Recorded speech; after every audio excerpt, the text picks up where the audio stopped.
you doing? Good, how are you? Thank you. Now, where are you originally from?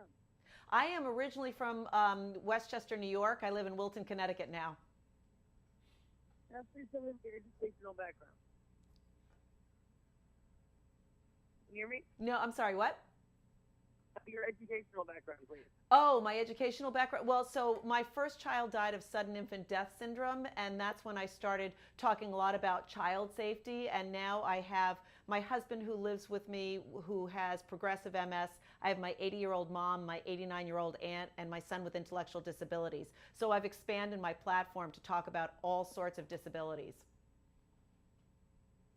What are some important things to know when you're dealing with people with disabilities from different ages? Well, I think it depends on. So, my husband has primary progressive MS, which means he just goes rapidly down.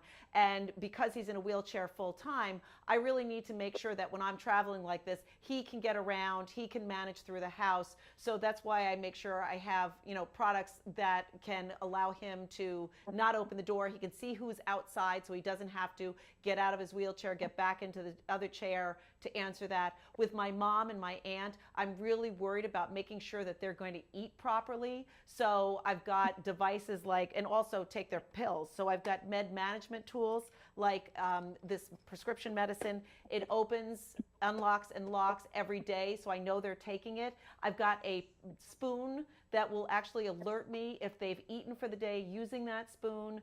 So those are the kind of issues, and obviously falls are huge for seniors. So making sure that the house is well lit, lights turn on, there's no throw rugs around. So it's those important things. And then with my son with intellectual disabilities, similar to autism, they tend to wander. So I want to make sure that I've got chimes on the door so I know when he goes out, I can track because they do tend to wander. Now, where can people find your show or your blog? My blog is safetymom.com, and for more information for any of the home life products, you can go to cox.com. Now, please tell me a little bit more about these items. You were talking about the spoon. How does it work? So with the spoon, it actually is a smart device that goes to your phone, and it will record if how many bites someone's taken, so you'll know if they're eating as much as they should, which is really cool. But then also what's interesting too with Alzheimer's patients and dementia patients, there's been a lot of research and studies about pets and how they help them, but a lot of them can't have pets in the home. So we've got smart pets. The pet, it feels and looks just like a real cat. It will purr. It's actually doing it for me right now. So those are the items that'll just make them feel better when they're around. Now, what are some other items that you would recommend?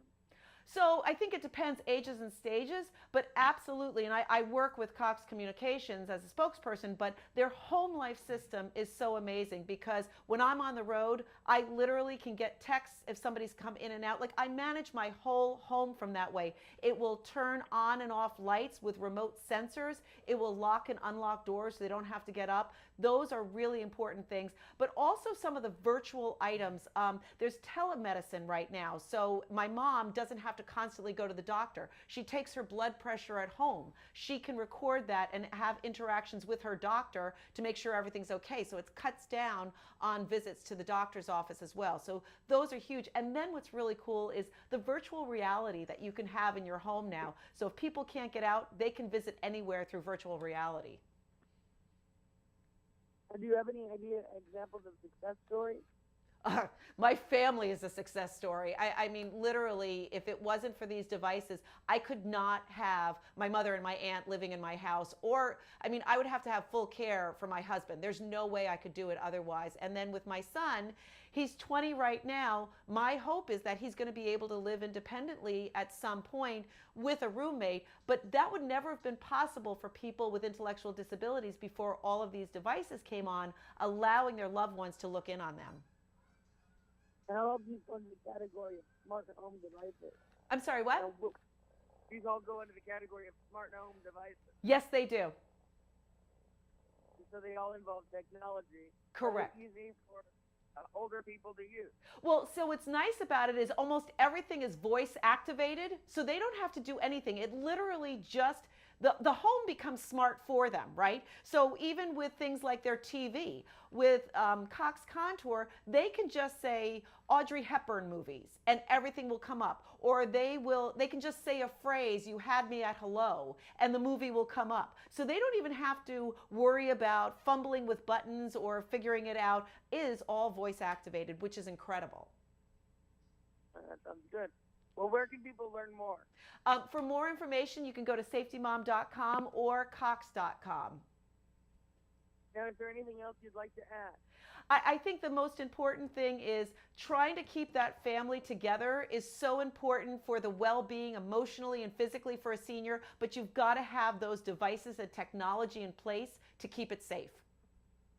Well, I think the statistics are 90% of elderly people would rather stay at home as long as they possibly can. Exactly, exactly. No one wants to be isolated, and that's the beauty of these smart devices. This stops people from being isolated. It allows them to interact with multi-generations and everyone. Well, thank you very much for this information. It's very helpful. Thank you. Have a great day. You too. Bye-bye. Bye-bye.